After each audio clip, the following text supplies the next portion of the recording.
During dinner with my son and his wife, the first meal together after 5 silent years, I received a text message from an unknown number. Get up and go. Now. Don't say a word to your son. I didn't know who sent it, but something about the urgency, the precision of the words made my chest tighten. I decided to listen, and that decision changed everything. 30 minutes later, the police were knocking on their door. You won't believe what happened next. Before we continue, please subscribe to the channel and tell me in the comments where you're listening from. I want to know how far this story travels.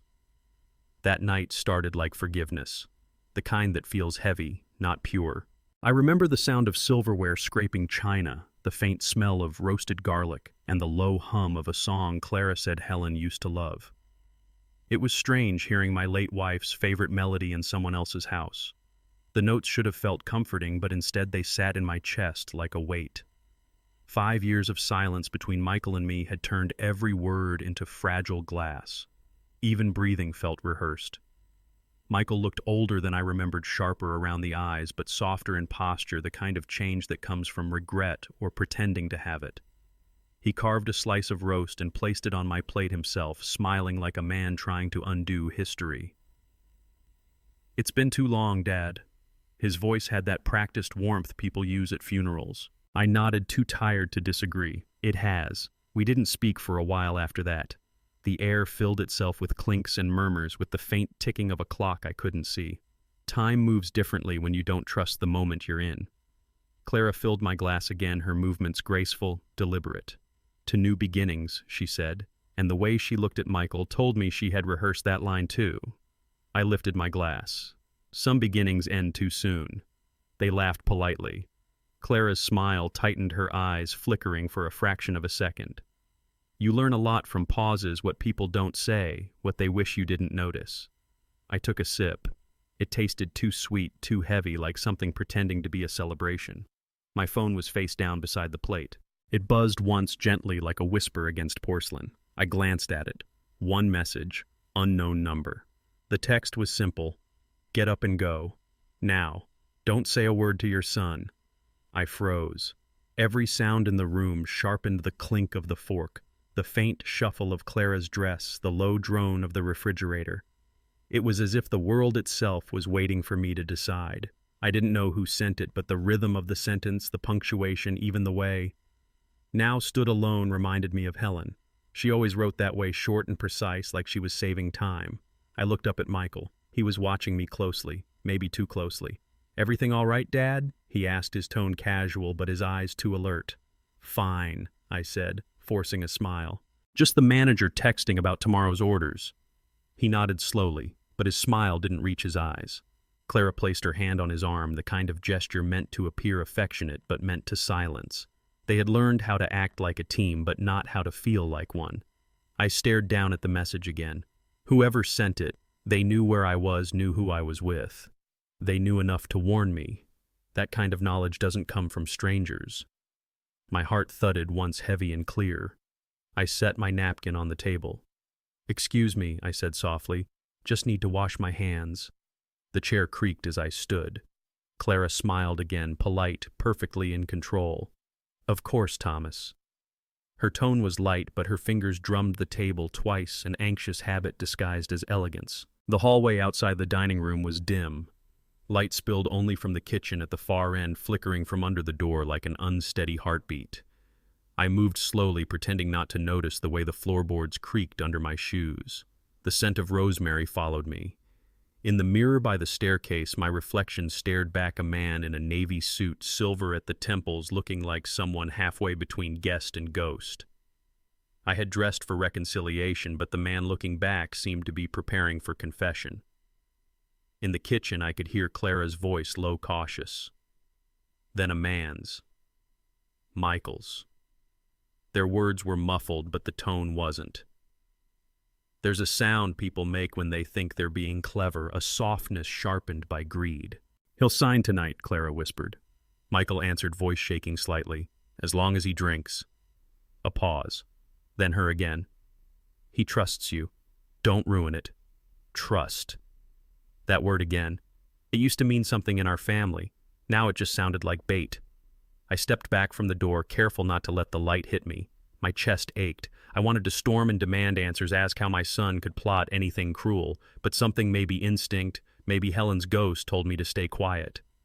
When people show you their darkness, you don't interrupt, you observe.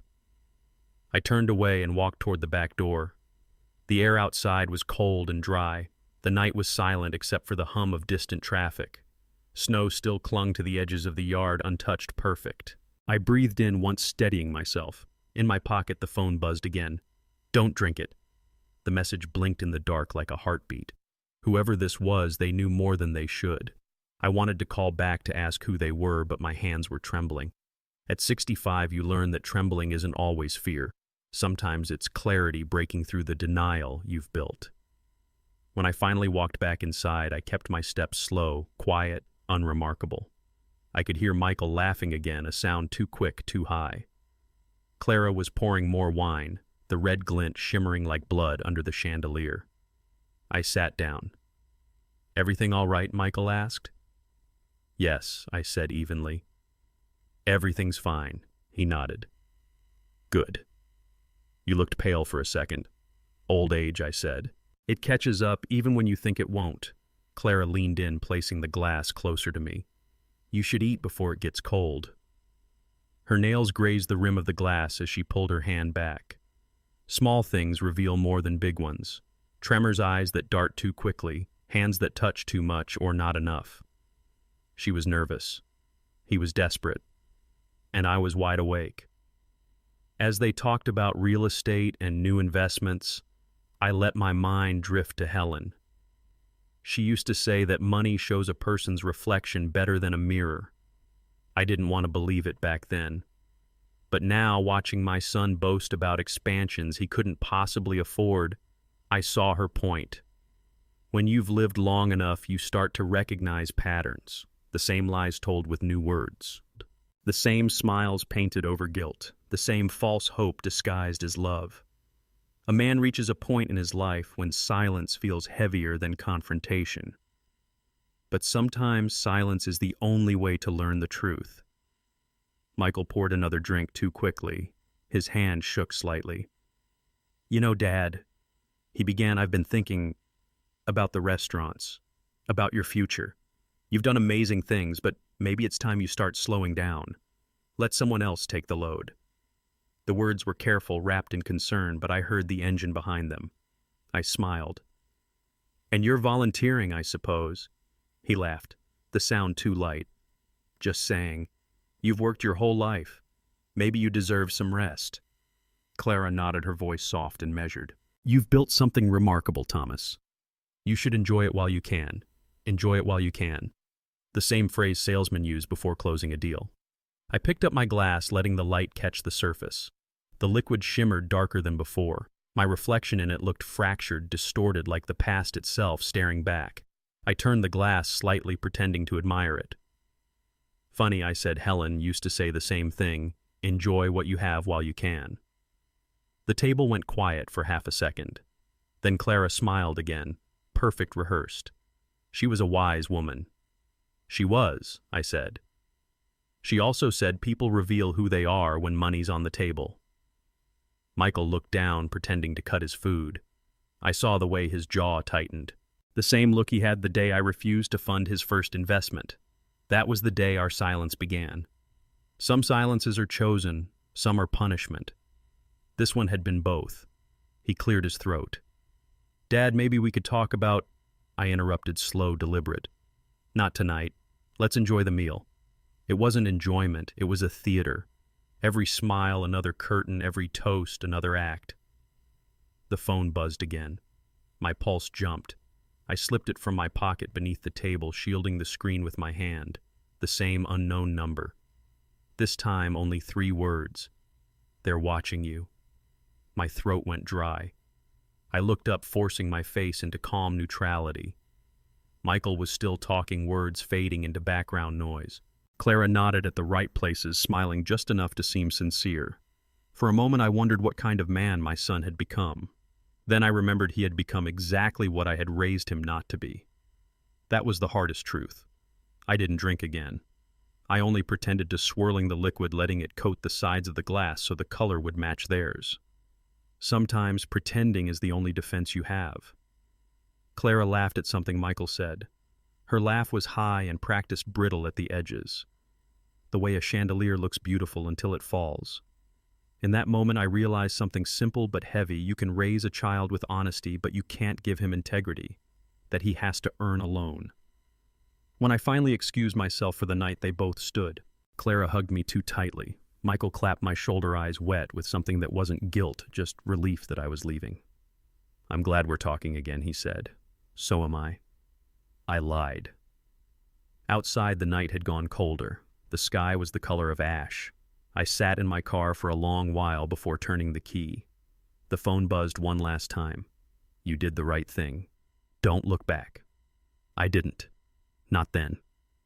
But as I drove away, I caught my reflection in the rearview mirror, the faint outline of a man who had learned the hardest lesson of all, that trust once poisoned never tastes the same again. And that's when I knew. Whatever had begun in that dining room wasn't over. It was only the beginning. The morning after that dinner, the house felt smaller. The kind of quiet that used to mean peace now sounded like absence. I sat at my desk by the window, the same one Helen and I had shared when we started our first restaurant. The wood was scratched, the finish long gone, but her handwriting still lingered in faint pencil lines on the edge. "Table costs nothing if love serves it." I traced the words with my thumb, almost hearing her laugh, that soft, practical tone that always managed to sound like both comfort and direction. The light from outside was thin, washed through pale curtains that hadn't been changed in years. On the shelf above my desk was the clock Helen gave me on our wedding day. Brass frame, small crack on the glass near the number 6. I wound it every Sunday morning since she passed. Today the hands had stopped at 6:47. The same minute her heart did. I never fixed it. I didn't want to. Some things are meant to stay broken, if only to remind us where they stopped working. I watched the still hands, thinking about how time can die quietly without protest. It's strange how grief doesn't arrive like a storm. It's more like fog. It just thickens around you until you stop realizing you can't see.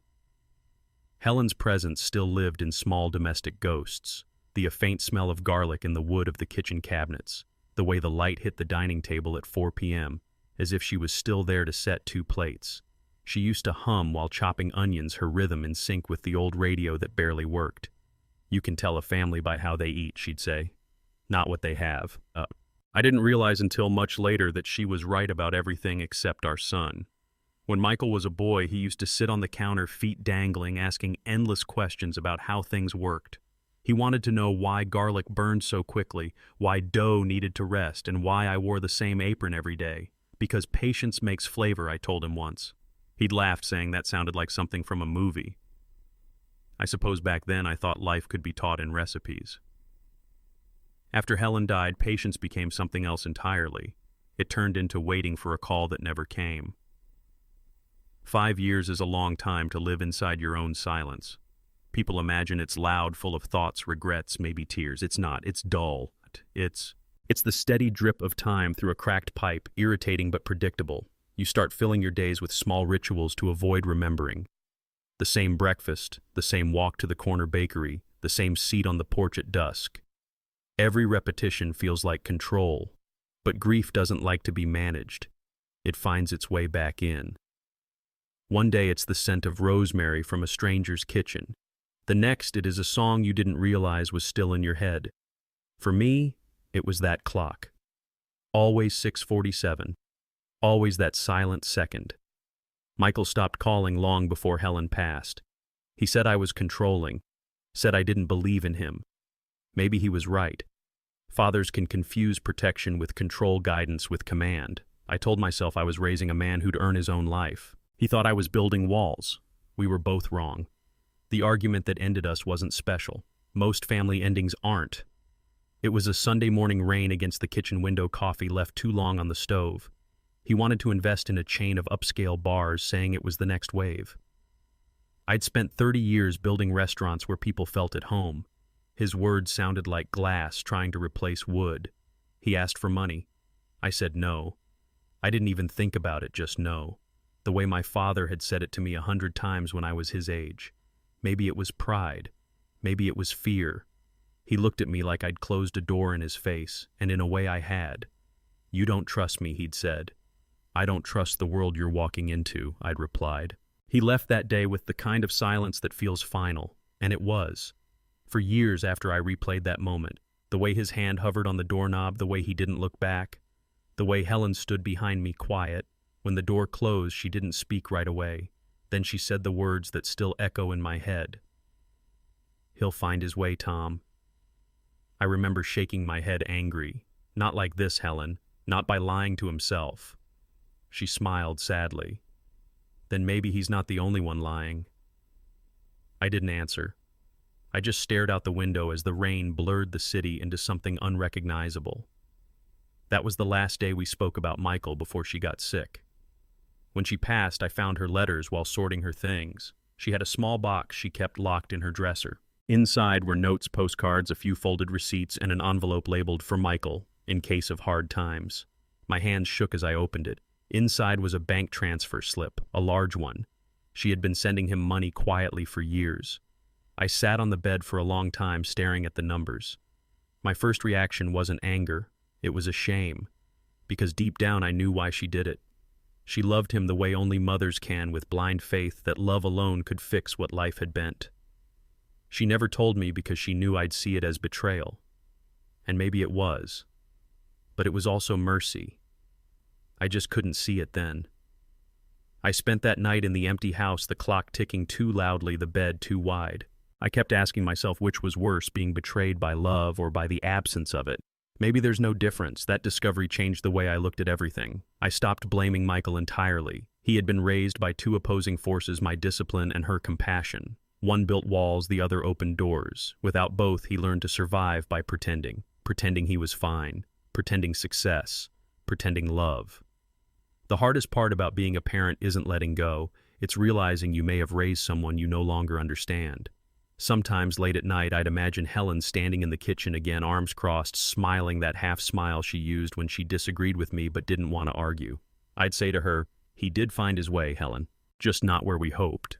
And in the stillness, I'd almost hear her answer, gentle and unwavering. "Then keep watching, Tom. Even broken compasses point somewhere." Maybe that was the lesson I was too stubborn to learn, that love isn't about preventing mistakes. It's about standing still long enough for people to find their way back if they ever do. In the months after her death, I poured my energy into work. The restaurants became my second body. Every decision, every meal, every night, closing the doors myself, it all gave me the illusion of control. People think work heals. It doesn't. It just hides the wound long enough for it to fester quietly. There were nights I'd come home after midnight, take off my shoes, and sit by that clock. I'd listen to its ticking like a heartbeat, a reminder that something in this house was still keeping time even if I wasn't. But one night, it stopped. Just like that. I remember tapping the glass, winding the key, waiting. Nothing. The silence that followed felt like an ending. I thought about fixing it, then didn't. Some wounds shouldn't close too neatly. They remind you to stay awake. Years later, when I got that message during dinner, "Get up and go," I realized how many years had passed since I'd last heard my son say my name without tension. Time had stopped again, just like that clock. Another 6:47 in a different form. That's when I began to understand something. Helen must have known all along. Silence is not peace. It's just the slow decay of connection. And if you don't break it, it will bury you under its weight.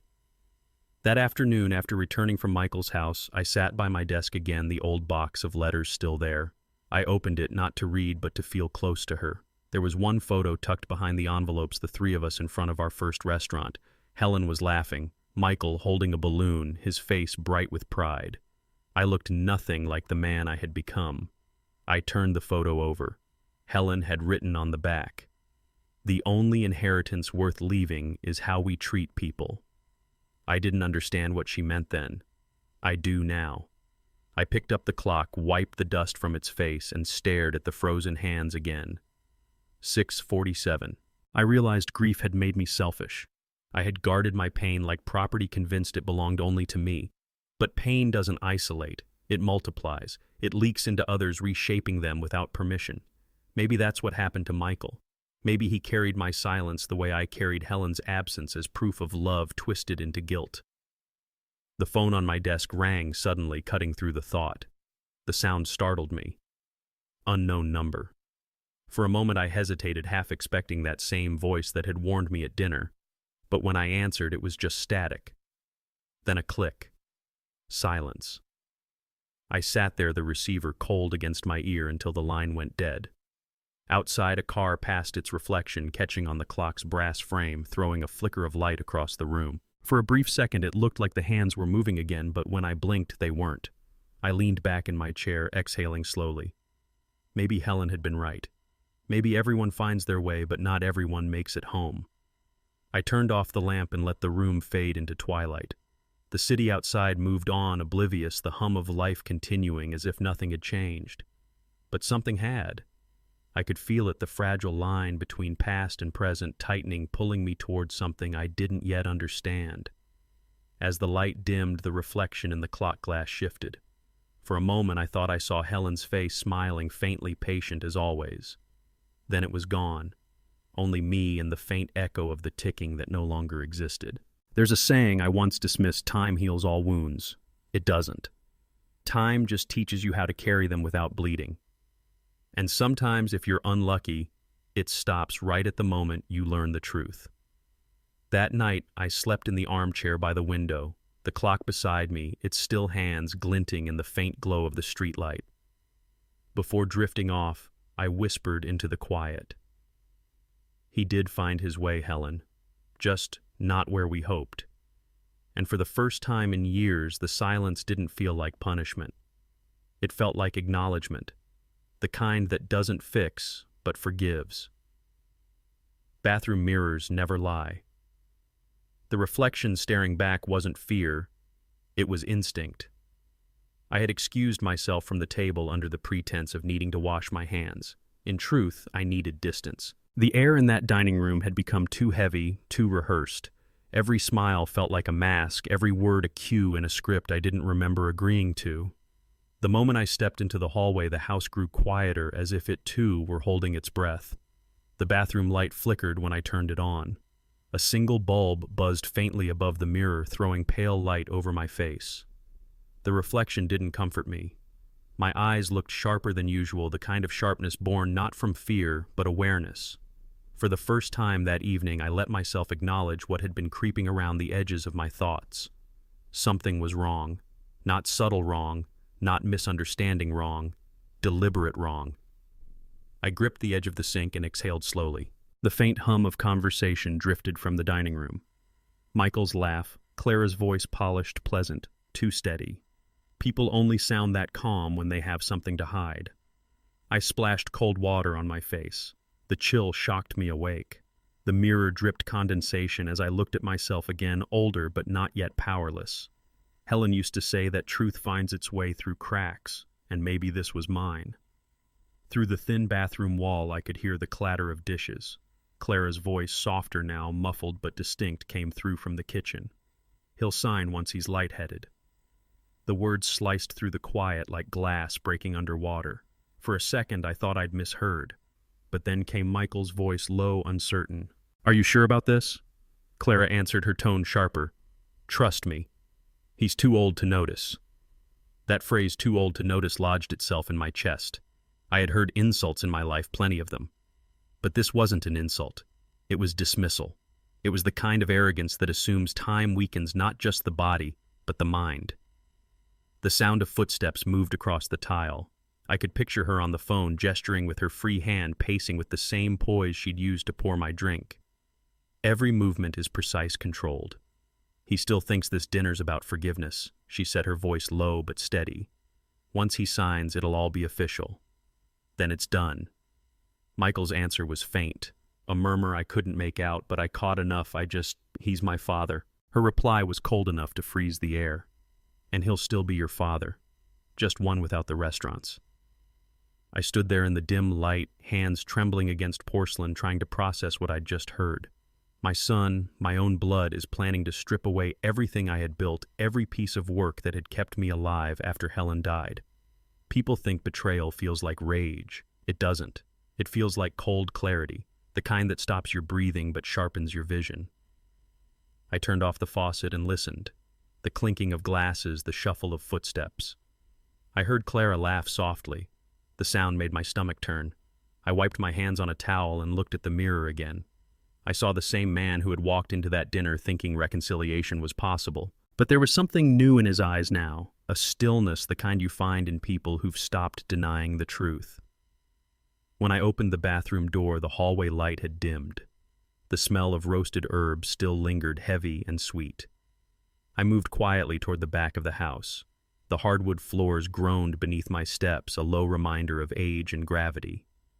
As I passed the kitchen, I caught sight of Clara through the crack in the doorway. She stood with her back to me, phone pressed to her ear. Her posture was elegant, composed, even as her words betrayed her calm. "Yes," she whispered. "The papers are ready. I'll have him sign before dessert." My chest tightened. The phrase "the papers" sent a current of electricity through me. I knew exactly what it meant. Power of attorney. The same legal trap my lawyer Elliot had once warned me about when we updated my will. I had refused to hand that authority to anyone, not even Michael. I said then that trust was a beautiful thing until someone turned it into leverage. I hadn't realized how prophetic that conversation would become. I backed away from the doorway before she turned. My breath fogged faintly in the colder air near the back hall. The house was too quiet. Even the refrigerator hum had stopped, as if the walls themselves were listening. The sliding glass door at the end of the hall was slightly ajar. I pushed it open, stepping out into the yard. The cold hit instantly. It wasn't a cruel cold, just biting enough to remind you you're alive.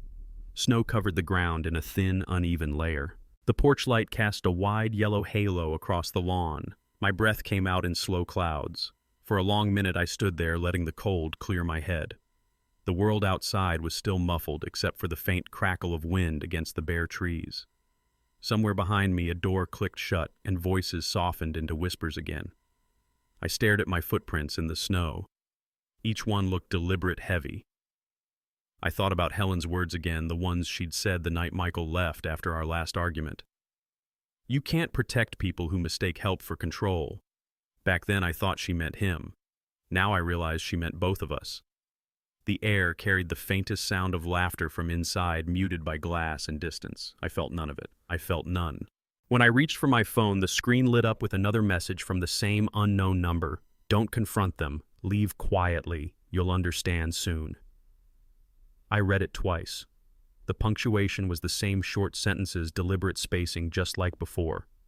Whoever this person was, they knew everything. Too much. My first instinct was anger. How dare they spy on my family, even in their corruption? But instinct is a tricky thing. Sometimes the very act of being watched means someone cares enough to warn you. I typed a response. "Who are you?" No reply.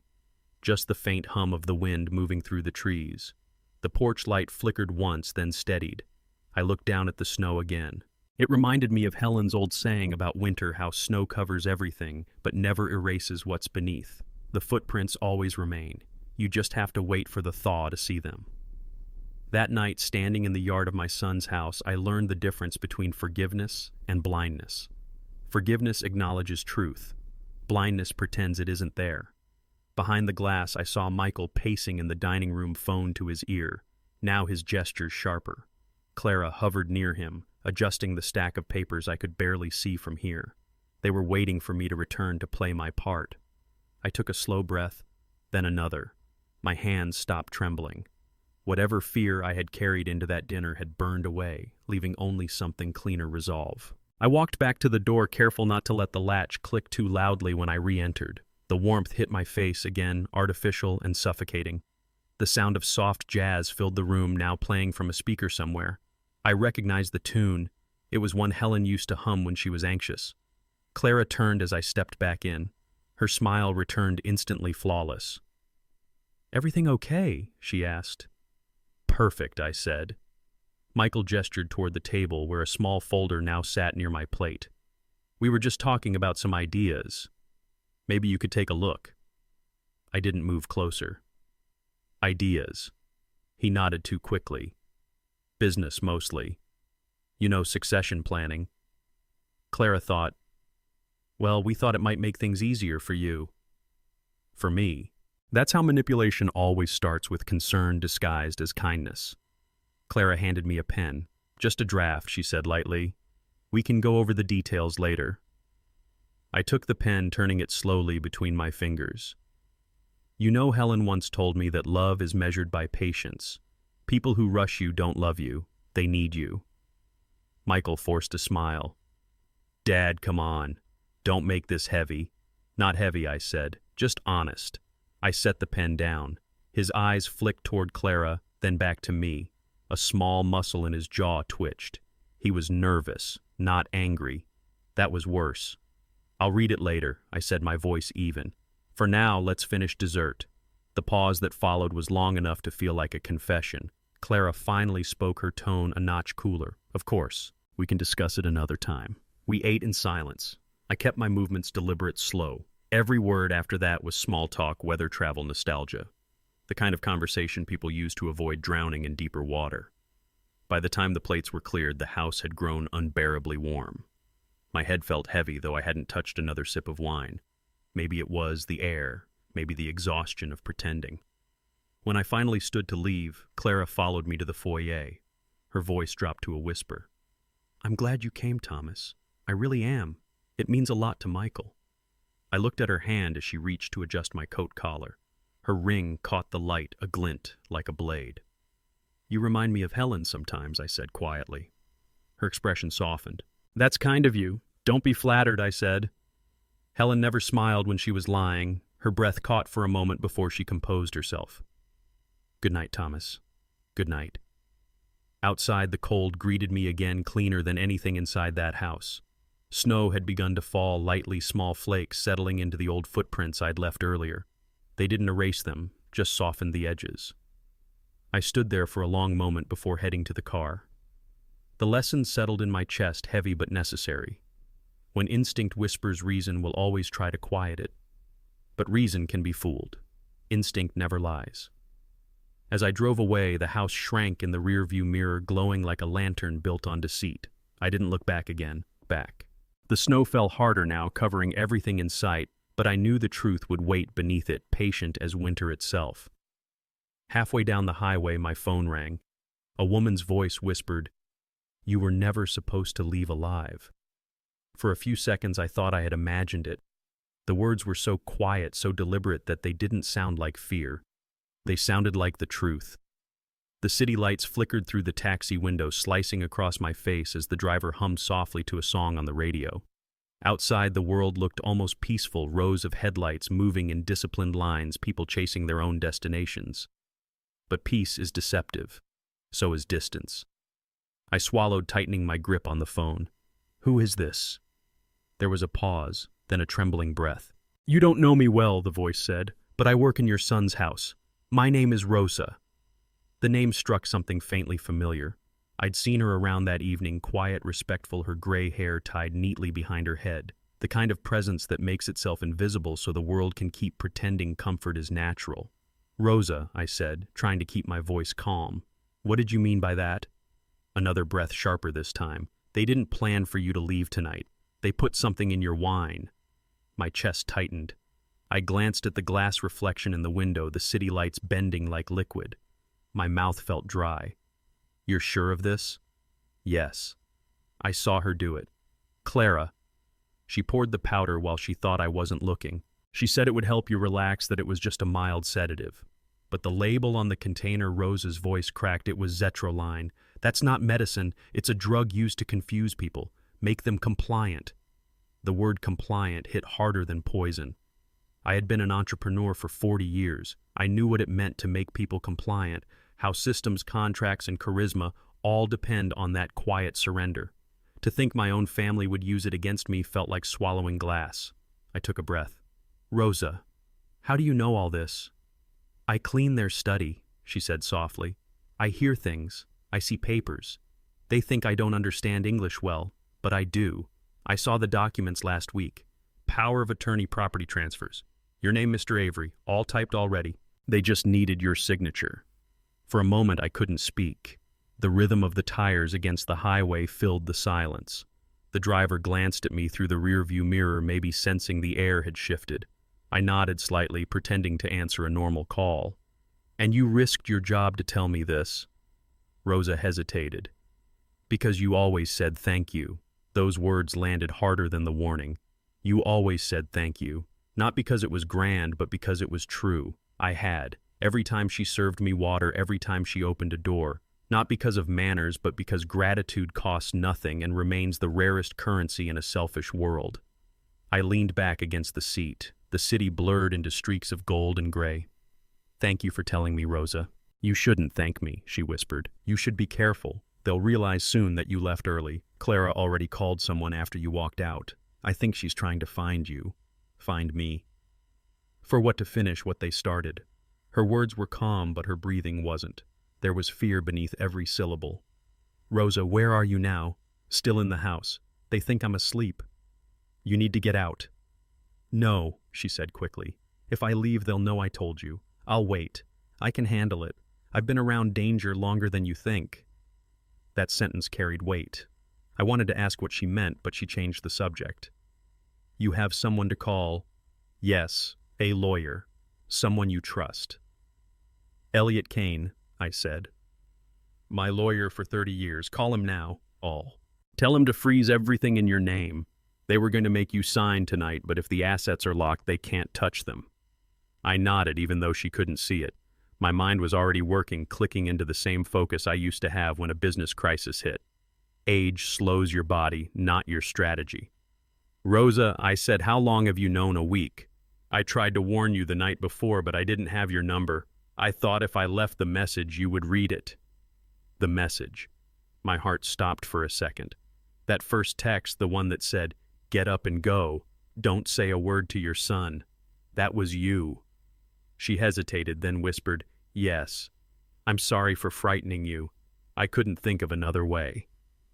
"It's all right," I said quietly. "You probably saved my life." The driver's radio changed songs, something slow, something old. The melody reminded me of Helen again. She used to hum that tune when she thought I wasn't listening. I looked at the lights reflected in the windshield and wondered what she'd think if she saw all this. Maybe she'd say what she always said, that people rarely become monsters overnight. They just stop choosing decency one small choice at a time. Rosa's voice cut back through my thoughts. "You have to understand, Mr. Avery, Clara is not who she seems. She's not doing this for herself." "Then who, Michael?" I closed my eyes. I knew the answer before she said it, but hearing it felt like confirmation from some cruel jury. "He's in trouble," she continued. "Deep trouble. Gambling debts. Bling.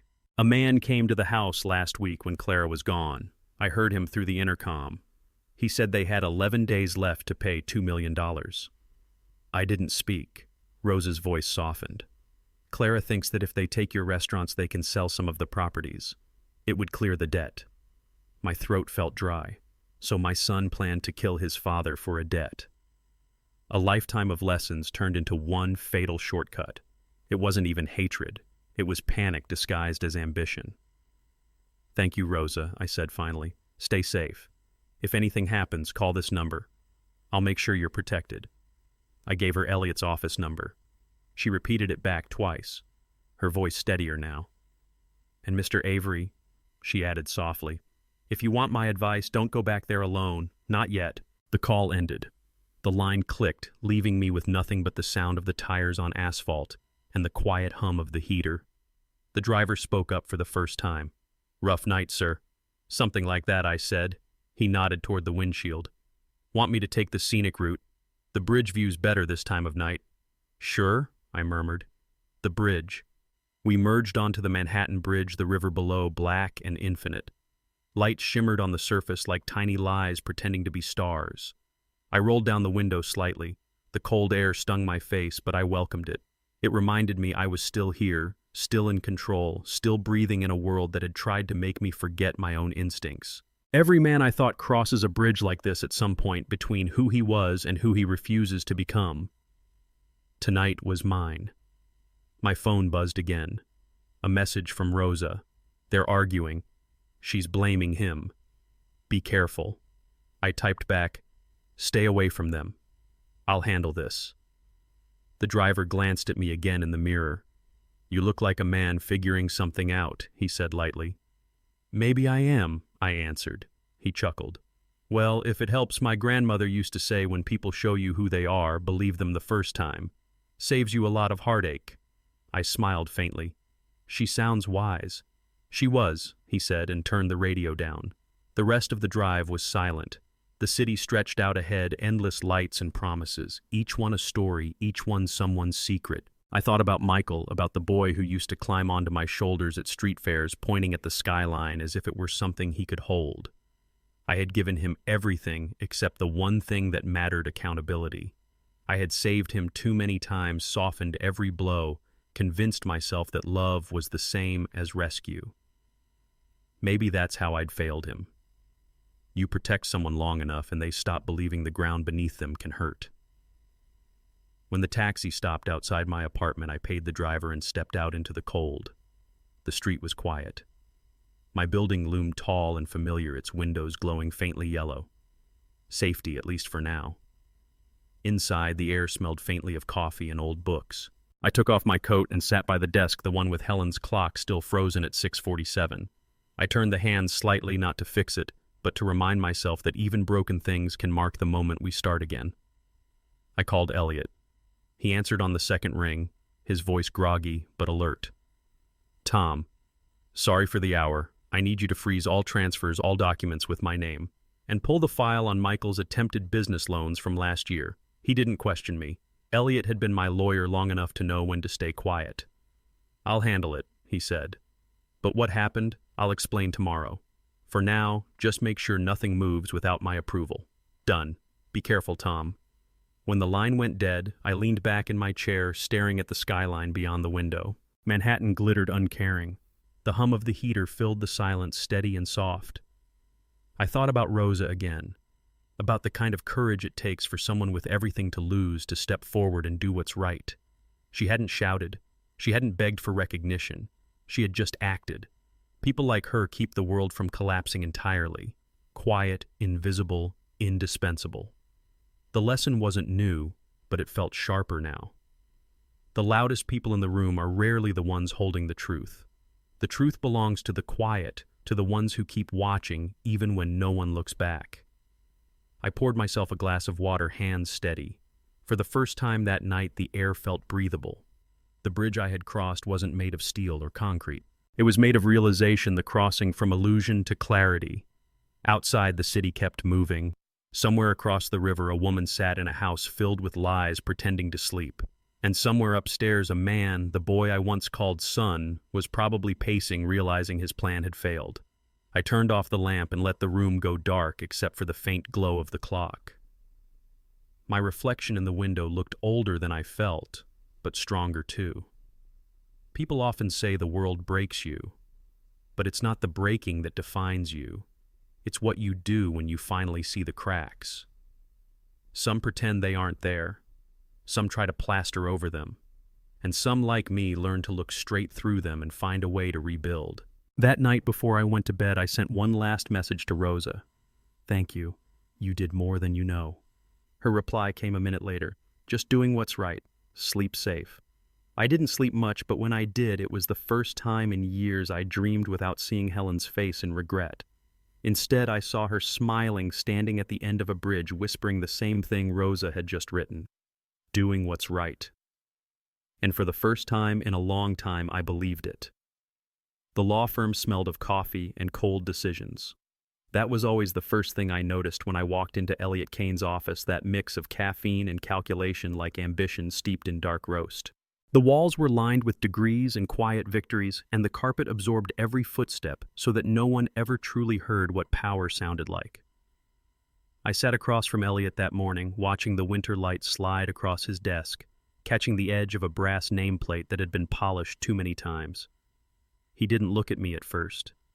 He was reading something jaw-tightening slightly the way he did when numbers didn't add up. I knew that expression well.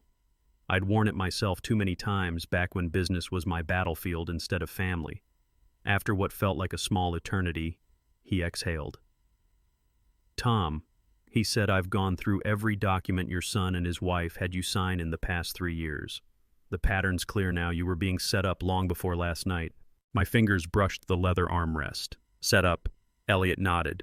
They built what we call a signature trap, small authorizations disguised as harmless updates, supplier contracts, policy renewals, restaurant tax forms, each one gradually transferring administrative control. They were preparing you to sign one last document. Power of attorney.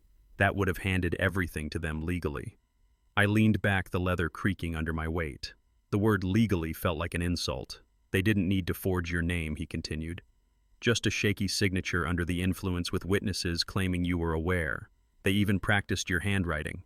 Clara's old files showed dozens of attempts tracing your initials from old letters. I stared at the polished surface of his desk and saw my reflection staring back, lined, steady, older, but not beaten.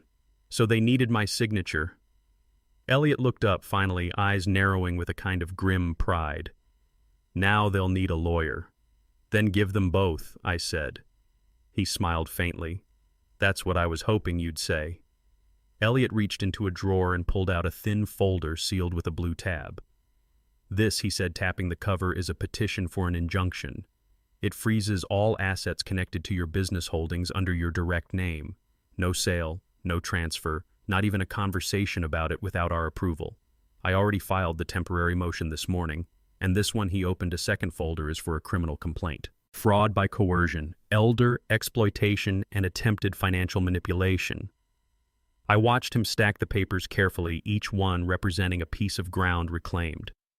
Every man who's ever built something from scratch knows the sound of defense.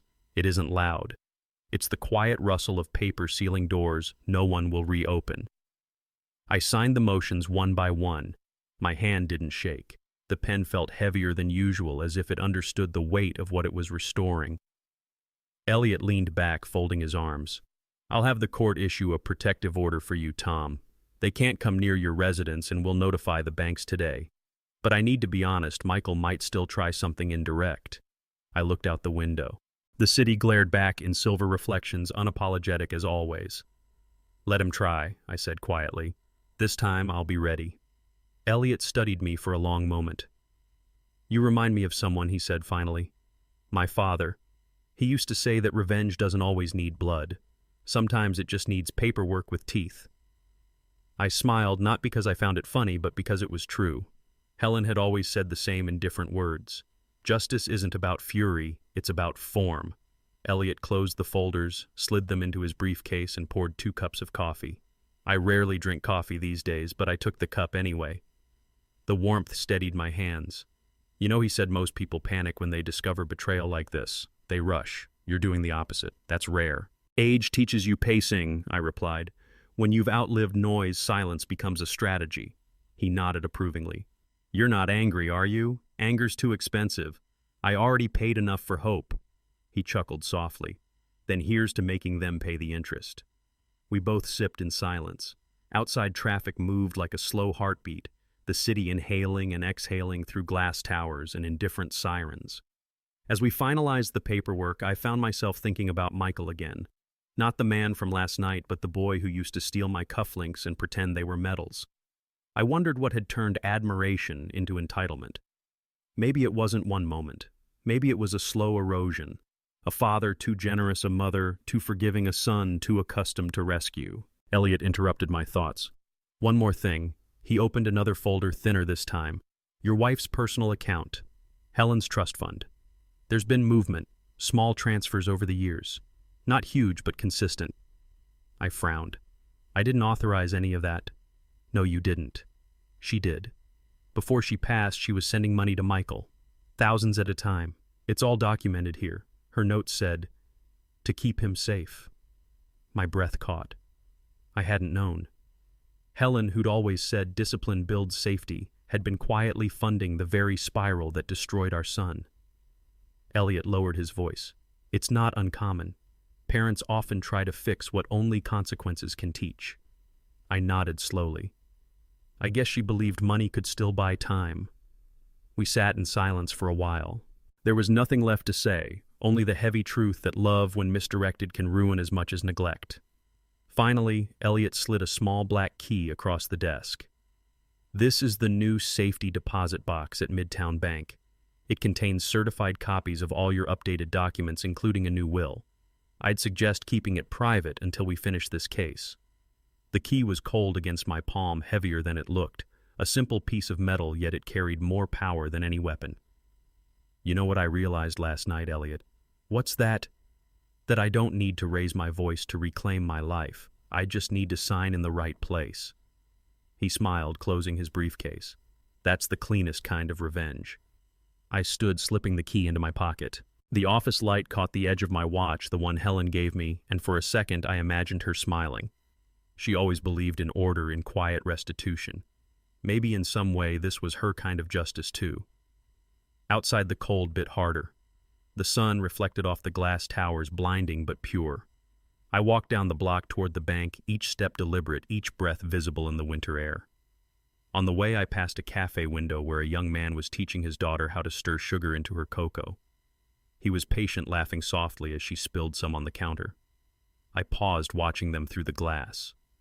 The tenderness in that moment felt almost alien to me now, but also strangely comforting.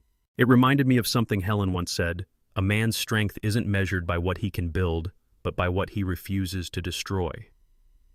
That line stayed with me as I entered the bank. Inside, the air was sterile and formal, the kind that muffles footsteps in conversation. I met with the manager, verified my identity, and secured the documents in the deposit box. When the door closed behind me, the sound echoed like a seal on a chapter I would never reopen. Back outside, the sky had darkened. Snowflakes drifted lazily down, landing on the sleeve of my coat before melting into small, perfect circles. Snow hides everything I thought, but only for a while. Beneath it, truth waits. As I walked home, I thought about how justice often feels less like victory and more like maintenance, a daily act of keeping what's right from slipping away. You don't win against betrayal. You just refuse to let it rewrite your name. When I reached my apartment, I made tea instead of whiskey. The ritual felt clean, deliberate. I sat at the same desk where Helen's clock still rested, frozen at 6:47. I didn't move it this time. Some moments are meant to stay still, not as grief, but as markers. That night I went through old letters she'd written me. One of them, dated years ago, ended with a line that I'd forgotten: "If he ever hurts you, promise me you won't hate him. Hate corrodes the vessel it's stored in." I folded the letter carefully and placed it back in the drawer. She was right, as she's always was. This wasn't about hate. It was about boundaries drawn in ink instead of blood. I picked up my phone and saw a message from Rosa. "They're quiet tonight. He hasn't left the house. She's crying." I typed back, "Justice works in silence, too. Keep yourself safe." Her reply came a minute later. "They don't know what's coming, do they? No. But they will." I set the phone down and looked out at the city one last time before bed. Somewhere out there, my son was pacing in a mansion that no longer belonged to him, waiting for a world that had finally stopped letting him cheat. In that stillness, I understood something I wished I had known years earlier.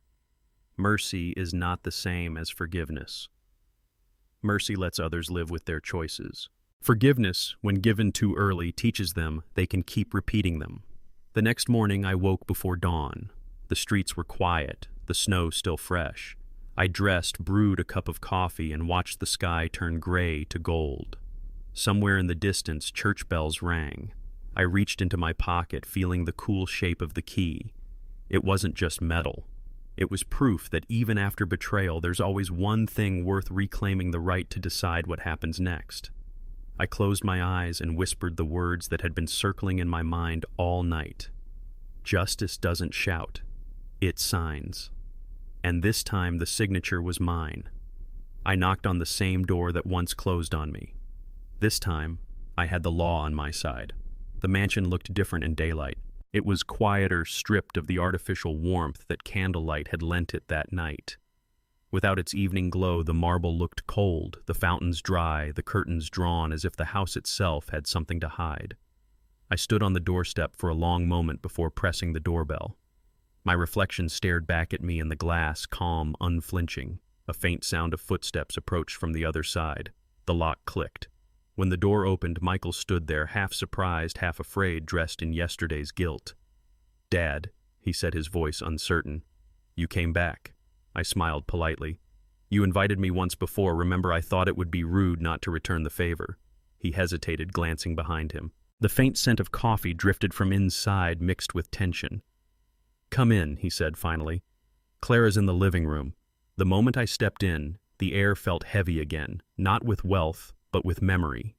Every detail was still in its place, polished and perfect. The same marble floor, the same chandelier hanging too low, the same portrait of the two of them above the fireplace, smiling like actors who hadn't read the last page of the script. Clara rose from the couch when she saw me, her hand gripping the edge of a manila folder. Thomas, she said, smiling too quickly. We didn't expect... That's becoming a pattern, I interrupted gently. You never do. Michael shifted his weight. Dad, look about the other night. We'll get to that, I said, removing my gloves with deliberate slowness. But first, maybe you can help me understand something.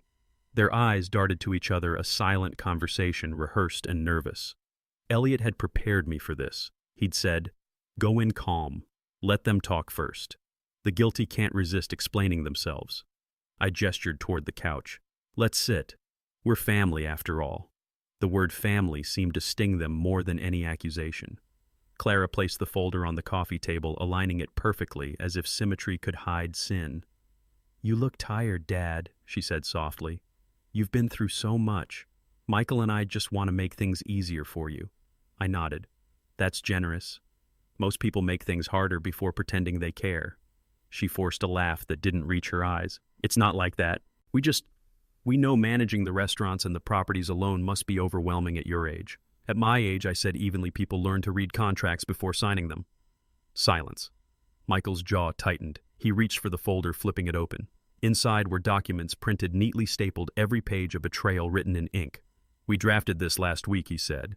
It's just paperwork to make sure everything runs smoothly in case something happens to you. In case something happens, I repeated. That's thoughtful. He nodded eagerly, mistaking my calm for compliance. You'll still keep your shares, of course. It just lets me handle the daily operations. You can relax. Relaxation. I thought was exactly what they'd wanted to ensure the other night, permanent relaxation. I reached for the pen beside the folder, twirling it slowly between my fingers.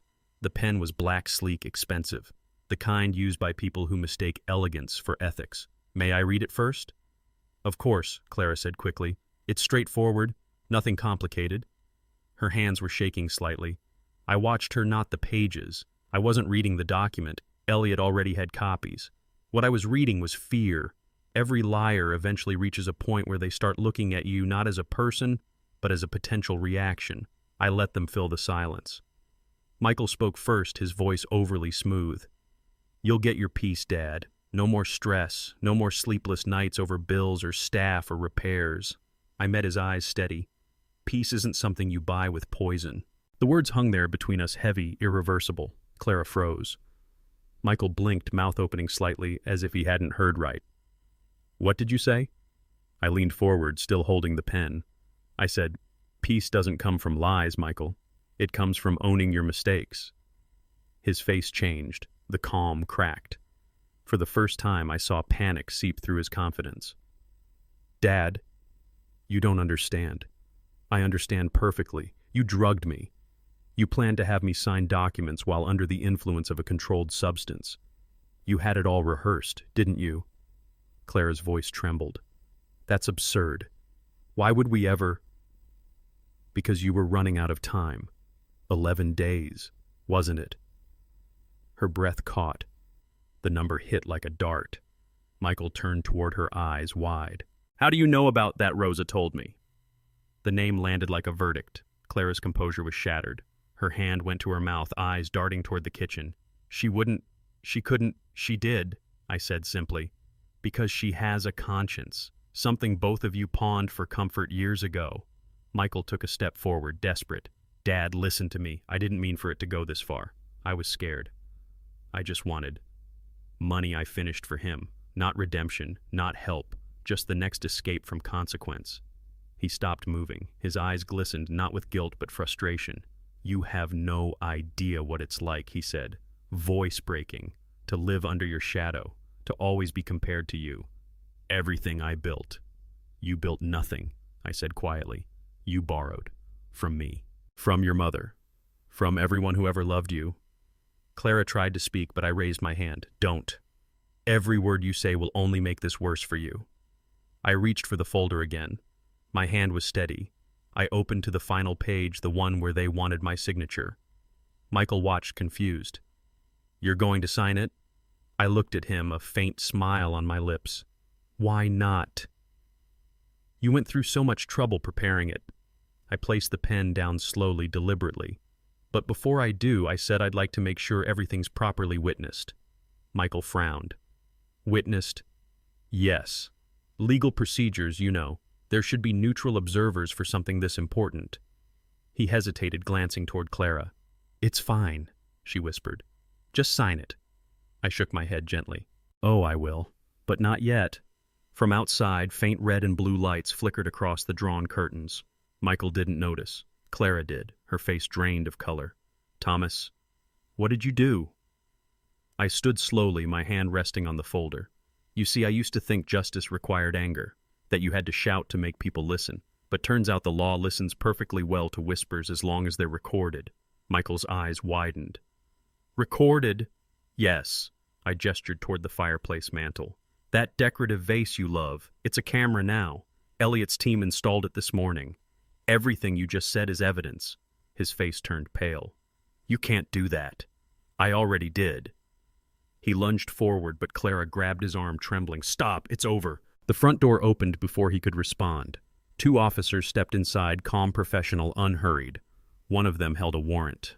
Mr. Michael Avery, you're under investigation for attempted coercion fraud and elder exploitation. Michael spun toward me. You called them... No, I said quietly. You did the moment you handed me that pen. The officers moved in. Clara began to cry, not loud but sharp, the kind of cry that knows the difference between loss and consequence. As they read him his rights, Michael turned to me, his voice trembling. Dad, please. I was desperate. I didn't know what else to do. You could have asked for help, I said. Not control. He shook his head, tears mixing with anger. You wouldn't have given it, maybe not, but I would have listened. That's something you never tried.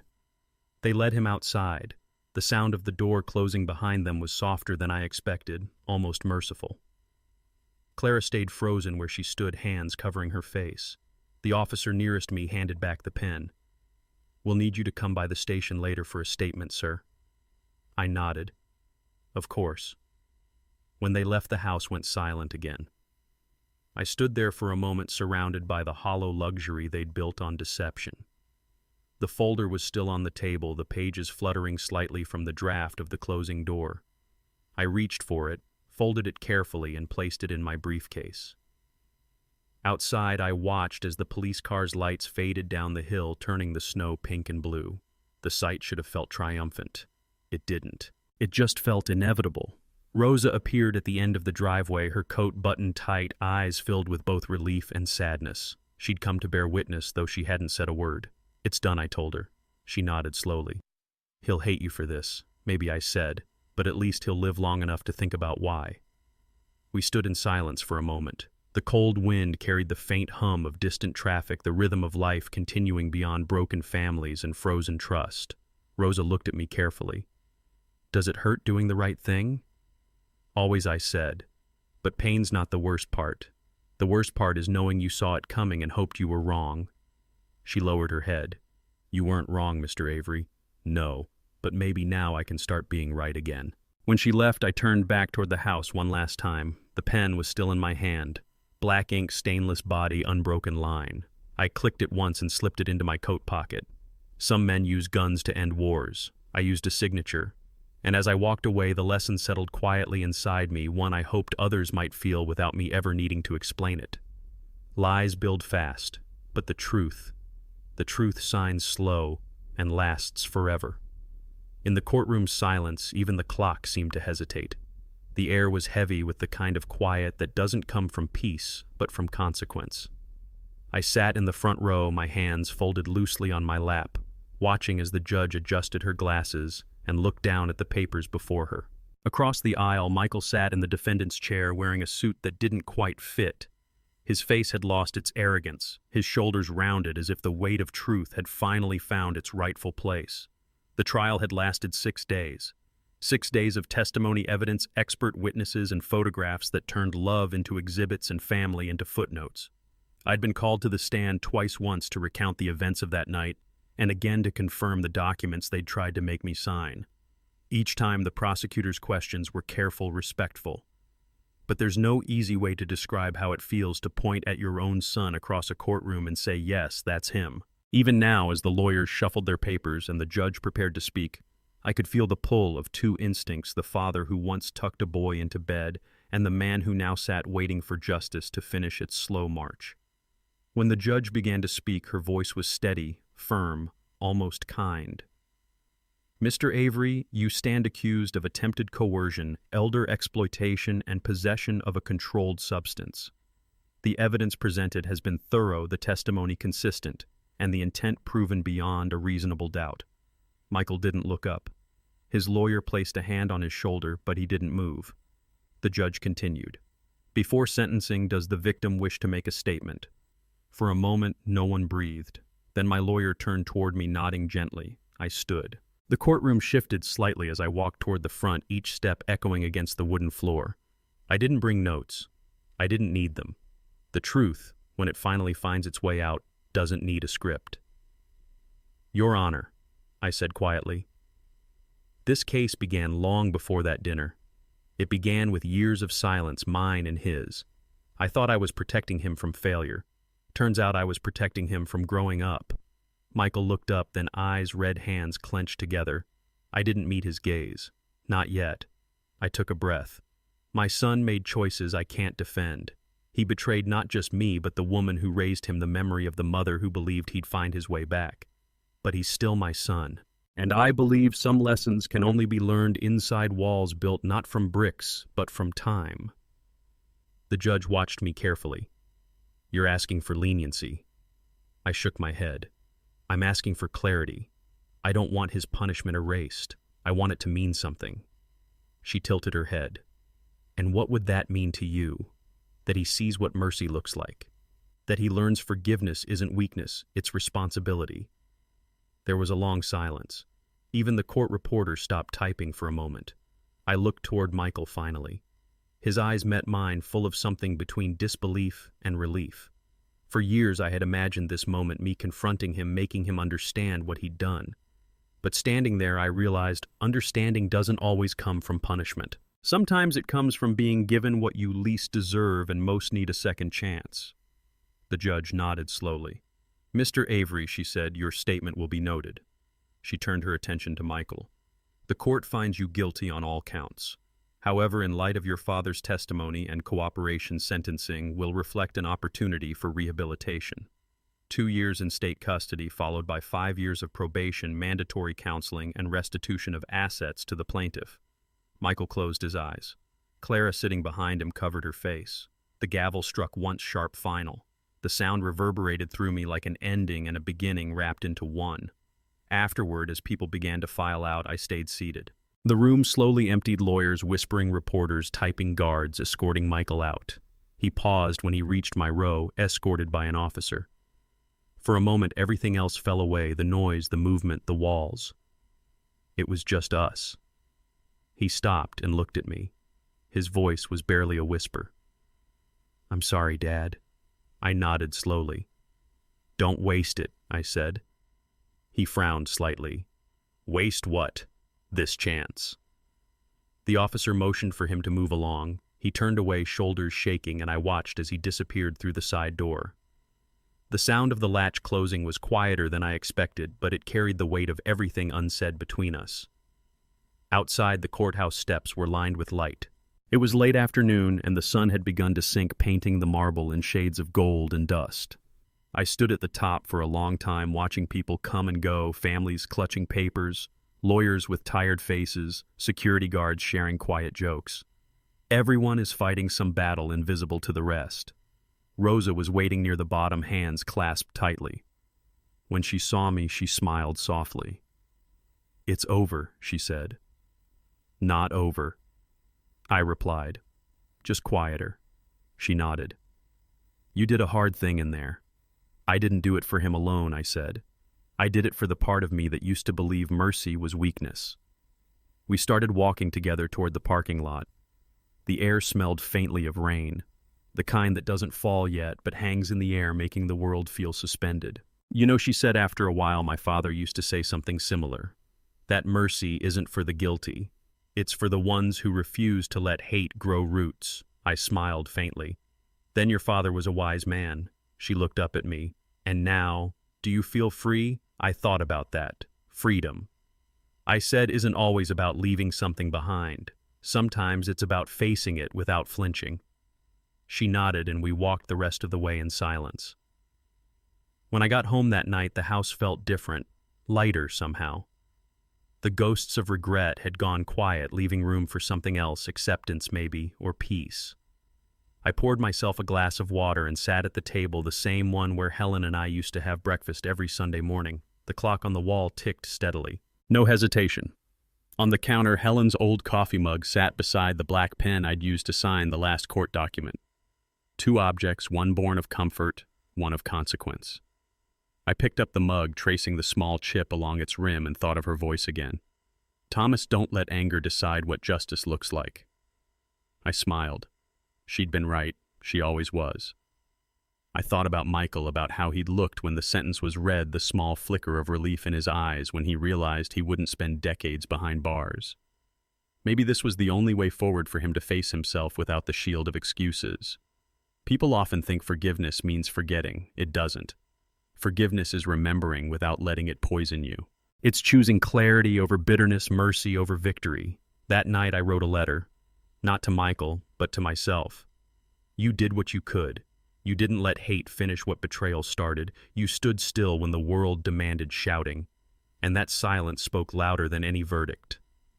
I folded the letter and placed it in Helen's mug like a message for the past. Then I turned off the lights and sat by the window. Outside, the streetlights flickered, each one humming softly against the dusk. Somewhere across the city, Michael was being processed into the system, fingerprints and mugshots turning him from son into inmate. And yet, for the first time in years, I believed he might come out different, not because I saved him, but because I didn't. The following morning, Elliot called. You did the right thing, he said. I laughed softly. Funny thing about doing the right thing, it never feels as good as people think. He chuckled. Maybe not, but it lasts longer. After he hung up, I sat with that thought. Some choices don't heal. They just stop the bleeding long enough for you to see what's left. And sometimes that's enough. As the morning light poured through the blinds, I noticed something on the floor near my desk, the key to the safety deposit box. It had fallen out of my coat pocket the night before. I picked it up and turned it in my hand. The metal caught the sunlight, a single glint of reflection against the wood. That small shimmer felt like a reminder. The law had done its part. And now it was up to me to do mine, to live again, not as a man defined by betrayal, but as one who'd survived it. I placed the key back on the table beside Helen's mug. The two glowed in the light together, justice and love side by side. And for the first time, I felt no need to choose between them. That night, I lit the fireplace for the first time in years. The wood cracked softly, and the small flame began to crawl upward, slow and steady, like it had something sacred to remember. I stood there for a long time, just watching it breathe. Fire has its own rhythm.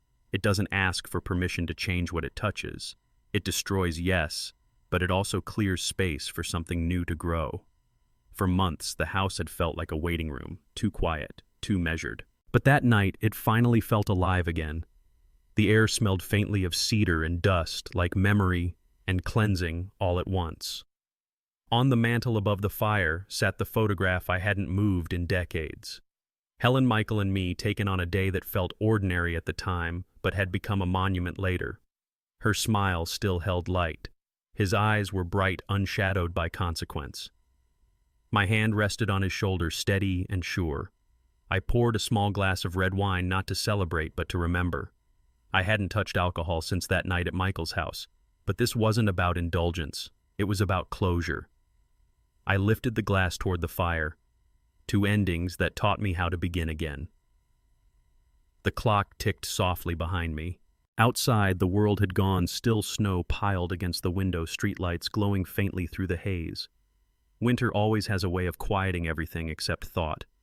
I thought of Michael in his cell, counting days, perhaps replaying that night the way I did him, from guilt me, from understanding. The newspapers had covered the story for weeks, labeling it a rare case of family fraud, as though betrayal had to be exceptional to be newsworthy. But betrayal is ordinary. It's the oldest story we tell ourselves, that love can survive greed, that loyalty can outlast temptation. And yet sitting there, I didn't feel hatred anymore. Not even anger. Just an ache that had learned to breathe. The doorbell rang. When I opened it, Rosa stood there, wrapped in her old gray coat, holding a paper bag of fresh bread from the bakery down the street. The smell of warmth followed her inside. "I thought you might be hungry," she said. I smiled. "You always seem to know what people need before they do." She looked around the living room at the fire flickering softly. "It's nice to see the fire going again," she said quietly. "It was time," I replied. "Some things need to burn before they can mean anything." She set the bread on the table, hesitated for a moment, then spoke gently. "I visited him last week. Michael." She nodded. "He's different. Quieter. He asked me to tell you he's sorry." I sat down, letting her words settle. Sorry. A small word, but heavier than most people know. "Did you forgive him?" she asked. I looked into the fire. Forgiveness isn't something you give once. It's something you choose every day until it stops hurting to choose it. She nodded slowly, as if she understood. Maybe she did. We sat in silence for a while. The fire snapped, the bread's crust crackled softly as it cooled. The world outside disappeared, leaving just the two of us, two people who had somehow found grace through the same storm. Finally, I reached into my coat pocket and took out a small envelope. I slid it across the table toward her. "What's this?" "Open it." She hesitated, then unfolded the paper inside. Her eyes widened as she read the words printed neatly across the page: "A deed transfer." "Rosa," I said, "that's the new restaurant I opened downtown. It's yours now." She shook her head quickly. "Mr. Avery, I can't." "You can, and you will." She looked up, tears catching the firelight. "You don't owe me anything. That's exactly why you deserve it." Her lips parted as if to protest, but no words came. I could see her searching for the logic, the reason, the part of it that must have been some kind of repayment. But there was none. It wasn't charity. It was a continuation. "You kept my life safe," I said softly. "Let me keep your future safe." She pressed the paper to her chest, eyes glistening. "I don't know what to say." "Then don't," I said. "Just do what you've always done, make something honest out of what's left." She smiled through tears. "I will. I promise." We sat there a while longer, watching the fire fade from gold to amber. The kind of silence that isn't empty, but full of understanding. When she left, I stood at the window and watched her cross the street. Snow had begun to fall again, light and endless. Her footprints trailed behind her like quiet proof that good people still existed in the world. I turned back to the fire. It had burned down to glowing embers, steady and patient. The photograph still sat on the mantel. I picked it up, studied it for a long moment, then slowly placed it into the fire. The paper curled instantly, edges, darkening colors, fading into smoke. For a second, Helen's smile seemed to shimmer between the flames, and then it was gone. I didn't burn it out of anger. I burned it because I no longer needed it to remember. Memory doesn't live in things, it lives in choices. As the last corner of the photo turned to ash, I whispered something I hadn't said aloud in years. "Thank you for teaching me how to love without losing myself." The fire answered in its own language, a soft crackle, a rising warmth, a single spark floating upward before vanishing into the chimney's dark throat. I poured the rest of the wine into my glass and sat back down. The reflection of the flames shimmered across the surface, red and alive. I took one slow sip, feeling the burn settle somewhere deep, not of alcohol, but of acceptance. I thought of all the men I'd met in my life, business partners, rivals, friends who carried grudges like armor, believing anger made them strong. I used to be one of them. I used to think survival meant winning. But as I stared into that fire, I realized something different. Survival isn't about who you outsmart or outlast. It's about what you can let go of without losing your humanity. Justice had been served, the law had spoken, but healing. That was mine to finish. I sat there long after the fire dimmed, tracing patterns in the glow.